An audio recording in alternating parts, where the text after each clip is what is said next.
সকলোলৈ আন্তৰিক শুভেচ্ছা জনাই আৰম্ভ কৰিব ওলাইছো স্বৰচিত কবিতা আবৃত্তি।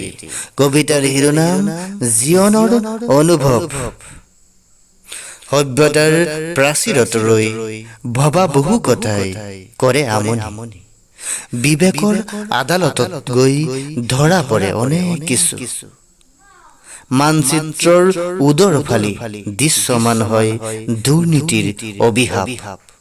অপ্ৰীতিকৰ ঘটনাই বিচলিত কৰে ঘনে ঘনে। গগন ফলাৰ ৰণধ্বনিৰে প্ৰতিবাদৰ ঢৌ তুলি মন যায় বিস্ফোৰণ ঘটাবলৈ প্ৰতিনিত। অনুভৱৰ চোতালত বাৰে বৰণীয়া ঢৌ তুলি যাওঁ আগুৱাই। বিৰহ বেদনাৰ সিপাৰে বহি ৰং তামোচাৰ লৌ আমেজ। হিয়াৰ দাপোন খনিত বাঢ়ি উঠে এমুকুৰা অগণি।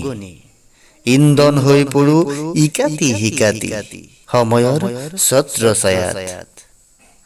উদ্ৰেক হয় মনৰ বাকৰিত বহু স্নিগ্ধ সপোন। উদিত সূৰুজৰ বহু ৰঙী কিৰণৰ আছো অপেক্ষাত। ৰংগময় জগতৰ মহামান্বিত চকৰিত যি থকাৰ তাৰণাই ৰিঙিয়াই হিয়া উজাৰে। ছন্দময় কবিতাৰ আস্বাদন ফালি মধুৰ ৰস পান কৰিবলৈ, শীতল কৰিবলৈ জ্বালামুখীৰ উদ্গীৰণ। ধন্যবাদ।